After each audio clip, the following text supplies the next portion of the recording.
Hey guys, I'm back. We are gonna continue reading from Antidote to Antidote. I'm putting my dirt out there, cleaning out my closet. I hope this encourages you to clean out your closet as well. It feels so much nicer. Don't want clutter. In our homes, in our minds, in our hearts. We gotta clean it all out. And you're the only one that has the power to do that. So let's continue reading. We are on chapter 23. It's called Weirdo. And then I go into like speaking third party kind of. It's cool. All right, shit. The pigs in a blanket were scattered all over the kitchen floor. I had been running around the house all day trying to maintain my high and figure up a way to throw a birthday party for a 12-year-old boy. Getting him gifts with food stamps because I needed to learn how to prioritize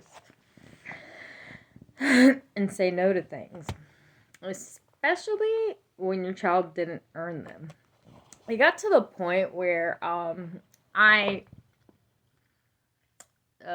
allowed my son to do so much, and just let him get away with everything or anything because I was selfish. I allowed the dope and the drugs and just the high to consume me. Um, yeah. So I ended up having to buy him food, candy, and stuff on a food stamp card. Yeah, that's what I had to resort to. And any 12-year-old, most 12-year-olds are getting tennis shoes, $100 tennis shoes, game systems, and I couldn't even provide that. It sucks. But at the same time, when you let your child do whatever they want to do, they tend to, when you don't set boundaries, when you don't have rules, when there is no structure, they tend to disrespect you.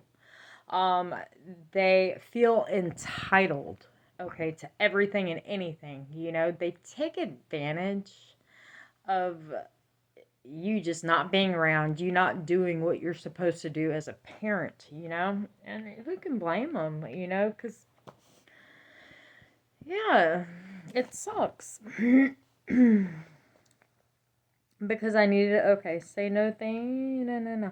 On any other day outside of special occasions, my son got whatever he wanted. And I say this because I would buy him things to fill my absence, like to kind of like get him like a game for his game system, give him Microsoft bucks to pay for games on the game system so that he would be more occupied with that and not worry about what I was doing.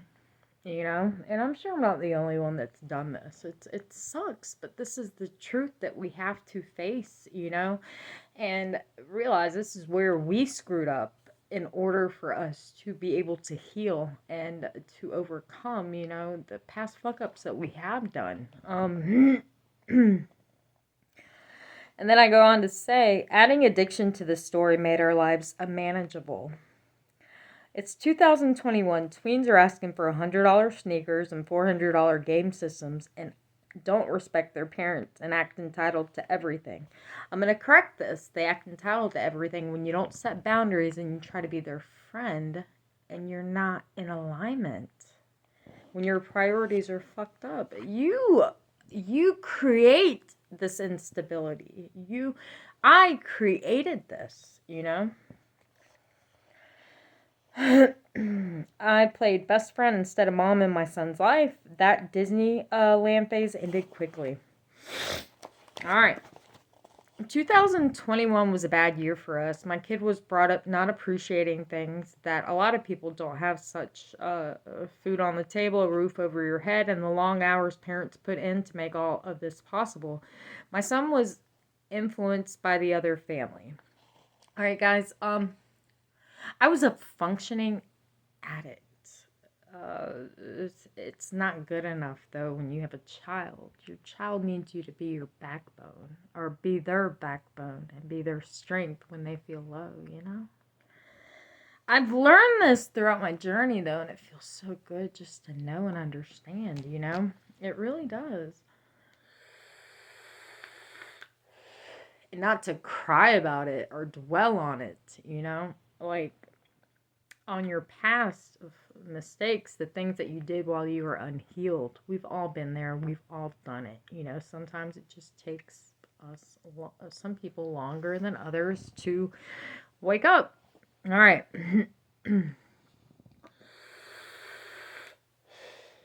Okay. My son was influenced by the other family, his on and off again family. They never respected me, therefore my son didn't either, and adding addiction made it a lot worse. I thought I was doing enough for him, but the love and quality time I should have provided for my son was the one thing he needed the most. But love was one thing I couldn't even do for myself. I didn't know how to love. I could care less about myself. All I knew to care for was a high that consumed most of the best years of my life, and my son's. The high protected me from reality, trauma that I did not want to face. I didn't want to deal with, a lot of people, when they turn to drugs and alcohol, they turn to these things because they are trying to cover up a void in them that they don't know how to cope with yet. And they just don't want to have to deal with it. I tried covering up because I didn't understand it. Little did I know everything would surface and I would have to face everything once I decided to get on the right path. Keep reading. You have to go through the storm to get to the rainbow. I lived a life with a veil over my head. My life had been an act, a show, and as long as no one knew what really was going on, I thought we were going to be okay. Who wants to live but not really live? And I said this one day in the beginning of our journey while we were homeless. I looked at Robert and I said, who wants to live but not really live? There's going to come a point in your life where you realize that you're, in fact, sick and tired of being sick and tired of living a fake life.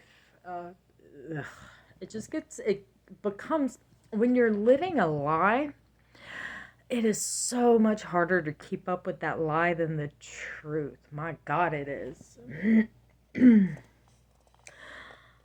Who wants to live but not really live? It's a lonely life and extremely selfish and confusing for everyone that loves you. You end up pushing everyone away. Now that I look back, I robbed my son of a mother, something he truly deserved, and a little bit of his childhood, and my daughter. They were victims of circumstances. So Weirdo and myself and my partner, I call him Weirdo in this book. I heard a knock on my door and I answered. Then Weirdo, his wife, and her current boyfriend walked in. This happened during my son's birthday. I was always one to judge a book by its cover and would always call a dope head out and gossip with coworkers as they would laugh, so would I. When you're unhealed, you enjoy gossip. You enjoy drama. Now, I get disgusted with it. I can't stand it.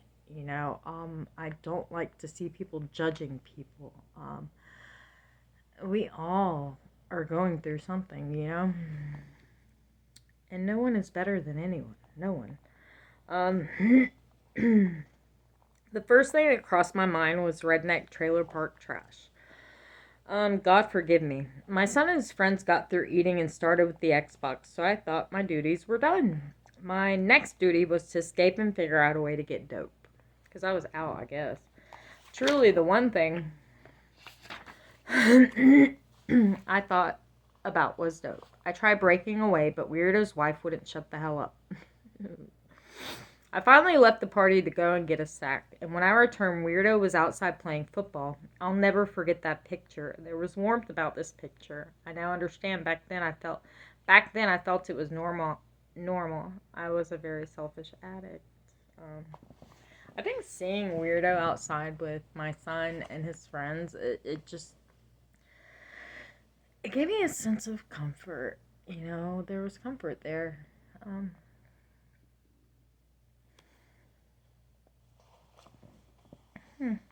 Crystal meth turned us into monsters. Wait.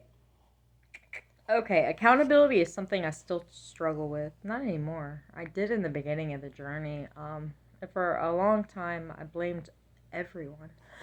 Not a long time, maybe a couple months. I was so mad at everyone. Like when my inheritance got stolen, when my family cut me off. It's not the first time that they did it, but I blamed everyone, and I would not look at myself in the mirror and actually be like, okay, I made the choices. I put myself here. Now I am going to get myself out of this.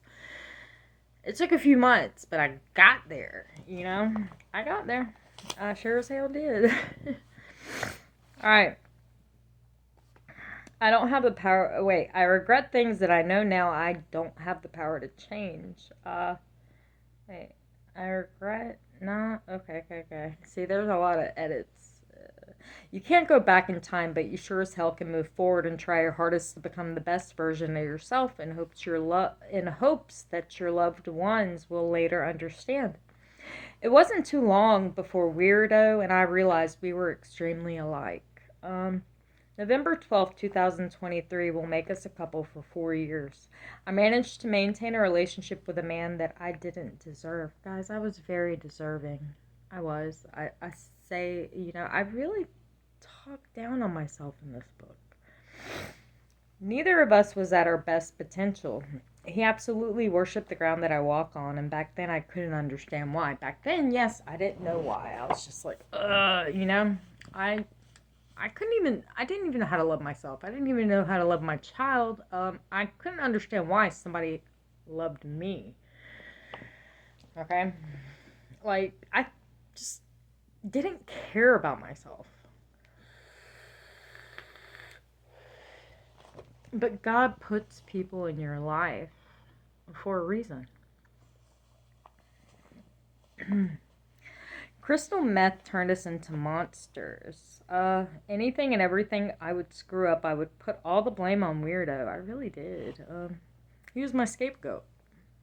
Or at least that's what I thought. I would be late for work, and for a couple of our jobs we worked together. I would tell our bosses that Weirdo wouldn't get out of bed, or he lost the keys and we wouldn't find them. Truth was, all my insecurities were heightened on meth, where I would stand in the mirror ridiculing everything about myself. I had a routine that I had to follow, or else I couldn't start my day. Literally, it was like OCD to the max. My showers consisted of washing my feet with foot scrub, shaving my legs, even when there wasn't hair to shave. Q-tipping my belly button out, and my ears, flat ironing my hair till I completely destroyed it, and tweaking my eyebrows literally off. I mean, I had no eyebrows. I would draw them on, which took an hour because I had to have everything perfect. But on dope, nothing is ever perfect. It's not. And you're always going to be insecure about something. I look like a drag queen. No offense, because they have some beautiful drag queens out here, but I look like a drag queen gone bad. And through this all, Weirdo still loved me. Yet I cared less. Dope was overpowering, and when I found out Weirdo did dope too, I ran with it. I pawned my son off on him. I pawned all my responsibilities on Weirdo when I met Weirdo. I called him Peter Pan because there was an innocence about him. He would give anyone the shoes off his feet. I mean, anyone. When Weirdo got high, he would do whatever I asked him to do. He built me a pallet fence around our entire mobile home, replaced the French drain, leveled my backyard so that I could have a garden, built an awesome shed for us out of pallets, put a bathtub in when all I had was a shower, and all I did was bitch at him for his shortcomings. Guys, I got a soulmate here, And God knew exactly what he was doing. Yeah. It says, I'm in disgust now that I look back and see how awful and ungrateful I was. I'm not in disgust anymore. I'm grateful. I'm grateful for what God has done. He has blessed me. Weirdo still believed God sent him to me, and he still stuck it out. Like, he truly... Yeah, we'll get into that. My son loved Weirdo in the beginning, but after some time, Weirdo and I were doing just enough for my son, but not enough. We were in a world that wasn't reality. I know my son knew something was different about us. Weirdo was absent-minded when it came to leaving paraphernalia lying around. I thought I hid my paraphernalia and always covered my tracks, or at least that's what I thought. When you're doing drugs as much as we were, you forget about the things that actually matter. You open doors to negativity and evil things. I would call it Pandora's box. Yeah. My son went from being an active, happy kid to a depressed, unmotivated, lazy, and disrespectful child. And what it seemed like overnight, he started gaining a ton of weight and never wanted to leave his room. He was always glued to his Xbox. Now that I look back, I know it was a result of me isolating myself in my room while I got high. I was always in my room. How many naps can you take a day? You can't keep telling your child that, you know?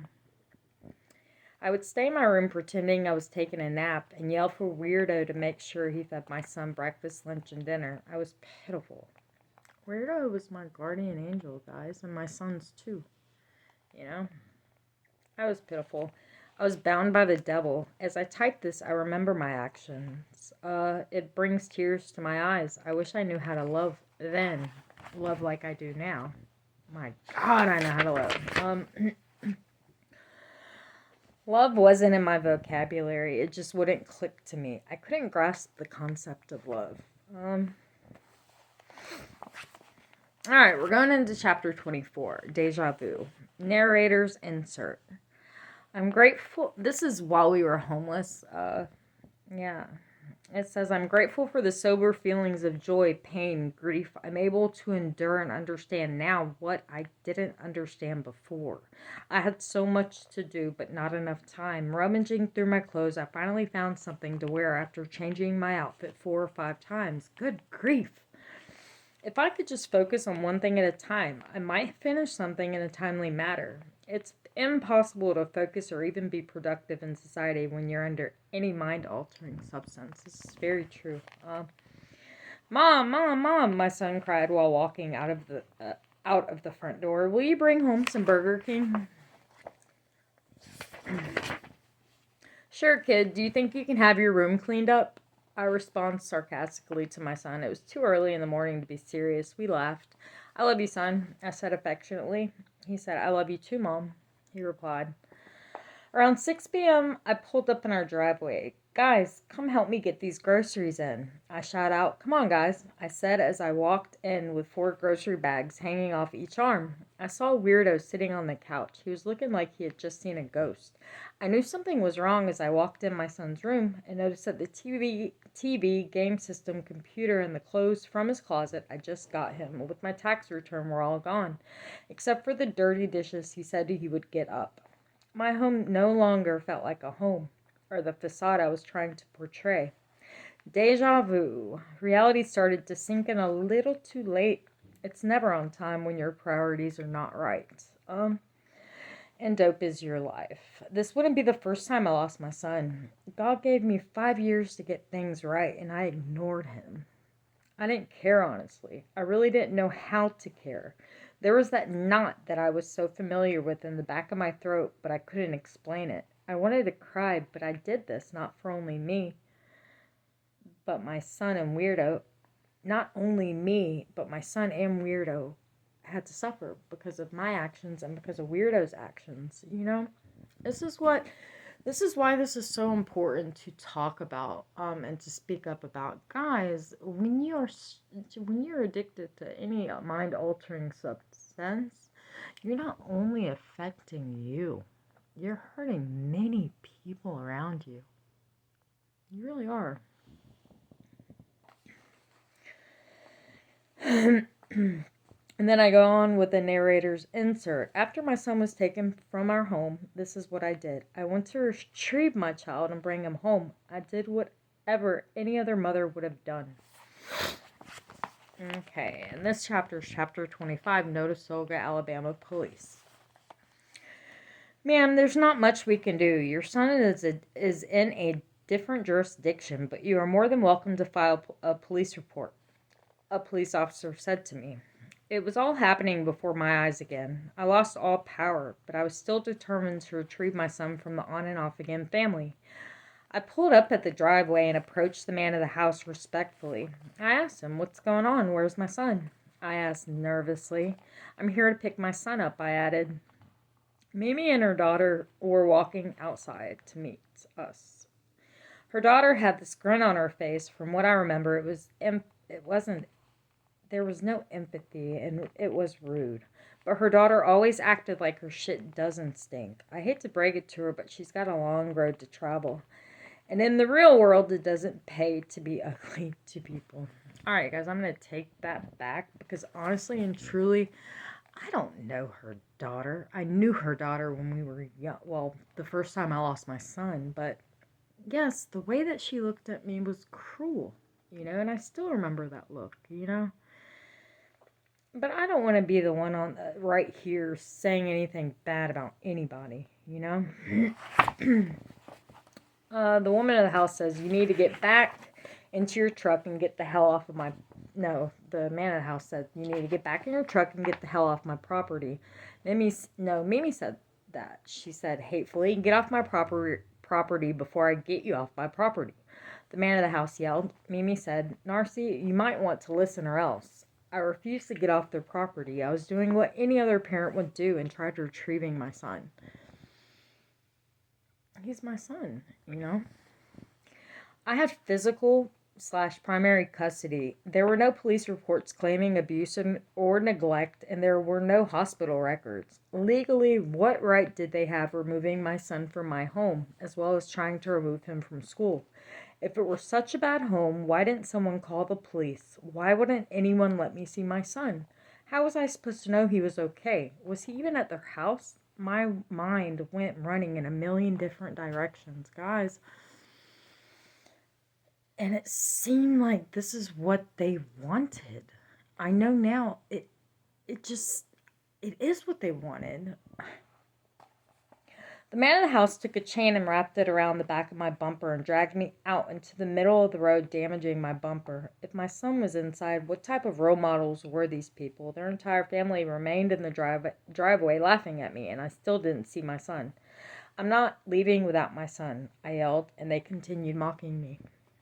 The next day, I returned with a copy of the joint custody agreement that I had signed years ago. I was determined to retrieve my son. I went and sat at the Notasogo Police Department and literally waited 3 hours for the sheriff to show up. I didn't want to go to the on and off again family's house in another episode as the last occur. I needed police witnesses. I explained to the sheriff what was going on, and they asked me what the address was, and I couldn't remember. I'd only been to their new home in Notasogo 2 times before, and my sense of direction was awful. The sheriff told me to follow him because he knew the address, and he knew exactly who I was talking about. I was sober that day, but drugs, it takes about 3 days to get out of your system. And if you use dope as much as I did, it probably would take longer. I didn't remember the address, and I look at it this way now because God knew that I didn't need my son right then and there. I needed to get right, But this whole situation could have been handled the right way. You don't treat people like this because they have a drug habit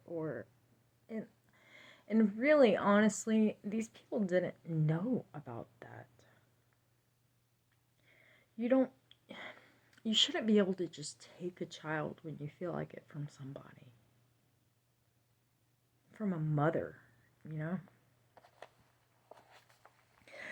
Mimi's husband was an ex-police officer. The sheriff was extremely disrespectful. I followed him and headed to their home. I thought I was going to pick my son up. The officer began speeding, driving above 60 miles per hour, and he made it impossible for me to keep up. I remember getting so frustrated and pulling into a random driveway, and about 15 minutes later, a different officer pulled up behind me, and I ended up following him to the house instead. It was like the guy was... He was fucking with me, honestly. The cop was.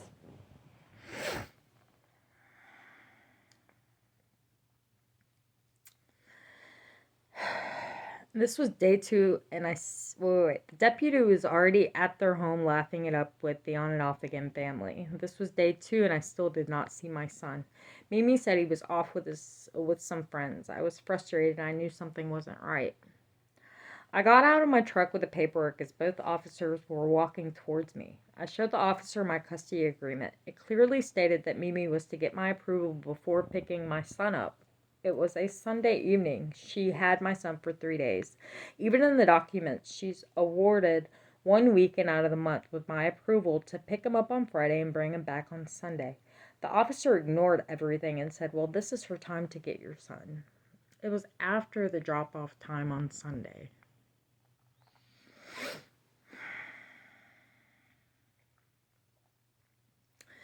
It was Sunday, and the time to return my son to me had passed. If we were really going by the custody agreement, then they had breached its terms. The police didn't give a fuck. They claimed they didn't want to be involved in the middle of civil matters. If the shoe were on the other foot and the cops were not crooked, my son would have been returned to me, and Mimi and her husband should have been incarcerated, or, something.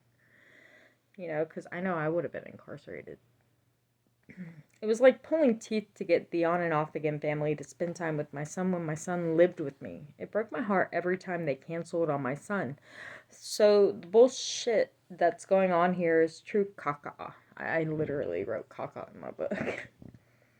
What's right is right and what's wrong is wrong. The cops were biased and crooked as fuck. The on and off again family dangled my son over my head the 5 years. The 5 years he lived with me, making it impossible to have the relationship my son and I deserved. Now that I'm sober and I'm clean and I'm happy, or not that I'm accepting of the bullshit and the corruption that has happened. I look, besides the corruption, I look at what God is trying to teach me. Yeah, my son has been out of my life for a while, but this is God giving me the opportunity to get my life together. It was hard to get to this point of the way that I think, It took a while, And when people don't give you the clarity, don't let you speak to your children, and gaslight you and alienate you, this is like one of the most, it's abuse, y'all. It is abuse. And, the only explanation to that is when someone does that to you is they want you to get stuck mentally. They want you to lose your mind. This is your children, y'all. Any decent human being would not have done what they've done. Okay? I get my fault. I take accountability. But at the time, not a single soul truly knew what was going on behind the scenes. But God did.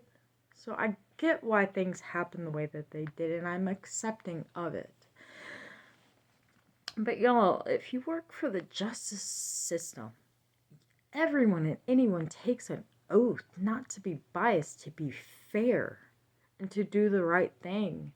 There's so much freaking corruption with the Notasoga police and the Lee County, Alabama, just the Justice Center, and Mike Fellows. And I'm speaking this truth, and I'm as sober as they come, and I feel great about life, and I still feel the same way.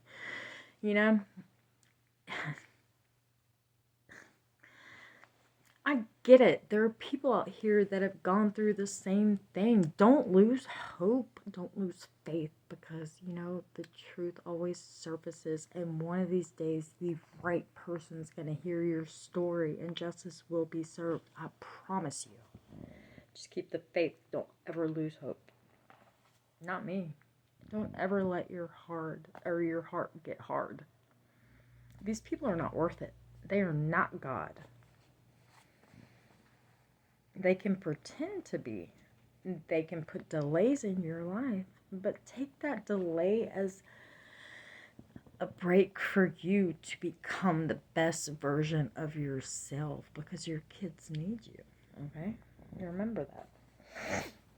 Remember, these are things that are not happening to you. They are happening for you, because guys, God puts crisis in our lives. We'll take everything that we love and care about so that we can remember who he is.